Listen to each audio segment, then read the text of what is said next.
नमस्कार दोस्तों। आज के इस वीडियो में हम देखेंगे कि सीजीएसटी क्या होता है और एसजीएसटी क्या होता है और यह कब लगता है। तो चलते हैं, देखते हैं। सीजीएसटी सीजीएसटी का जो फुल फॉर्म है, central goods and service tax होता है। और वैसे ही एसजीएसटी का जो फुल फॉर्म होता है, state goods and service tax होता है।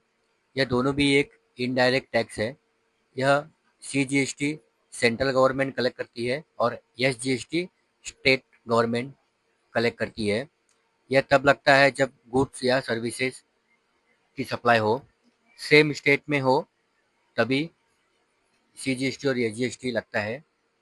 एक एग्जांपल के लिए, जैसे अगर आप महाराष्ट्र में रहते हैं तो with in Maharashtra, within state, with इन महाराष्ट्र या विथ इन स्टेट कोई भी आप गुड्स या सर्विसेज के लेन देन करते हैं तो आपको सिर्फ सीजीएसटी और एसजीएसटी लगता है। अब सीजीएसटी कब लगता है यह देखेंगे कि सेलर और बायर सेम स्टेट में हो, जैसे कि मैंने इसके पहले बताया, और प्रोडक्ट या सर्विस का इंट्रा स्टेट सप्लाई हो विद इन महाराष्ट्र, या आप जिस स्टेट में रहते हैं विद इन स्टेट हो। जैसे कि अगर एक शॉपकीपर मुंबई में है और कस्टमर भी मुंबई में है तो सीजीएसटी और एसजीएसटी दोनों लगेगा, क्योंकि और परसेंटेज में डिवाइड होता है। तो मैं आपको आगे बताऊंगा कि किस परसेंटेज के हिसाब से कैसे डिवाइड होता है। तो आगे चलते हैं। अभी GST breakdown, CGST plus SGST कैसे होता है in intra state supply. CGST goes to central government and SGST goes to state government. तो अभी जीएसटी अगर within Maharashtra within state हो रहा है तो सिंपली सीजीएसटी और एसजीएसटी लगाना कंपलसरी है। अब रेट कितना लगेगा? तो अगर जीएसटी का रेट 18% आपने लगाया है तो यह विथ इन स्टेट है, और 18% लगाया है तो सेंट्रल गवर्नमेंट 9% लेगी और स्टेट गवर्नमेंट 9% लेती है।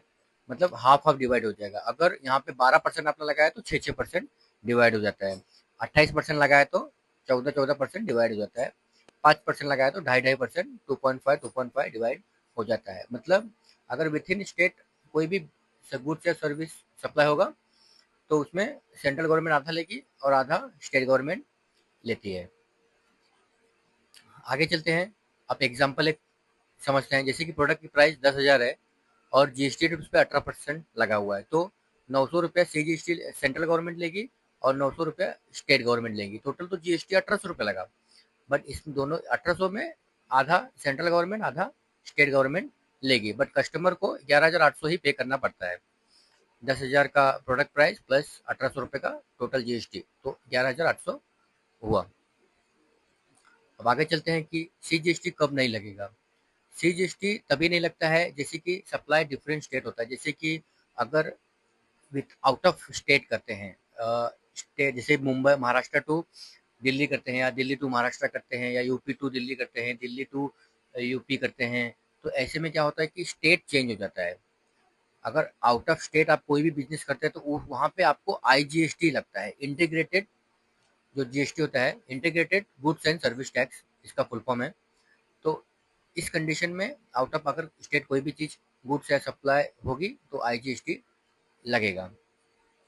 अब इसका कंक्लूजन ये निकल के आता है कि सीजीएसटी तभी लगेगा जब सप्लाई एक ही स्टेट में हो, विद इन स्टेट हो, और यह सेंट्रल गवर्नमेंट को सीजीएसटी जाती है और एसजीएसटी स्टेट गवर्नमेंट को जाती है। वीडियो पसंद आए दोस्तों, लाइक शेयर सब्सक्राइब जरूर करें। धन्यवाद दोस्तों।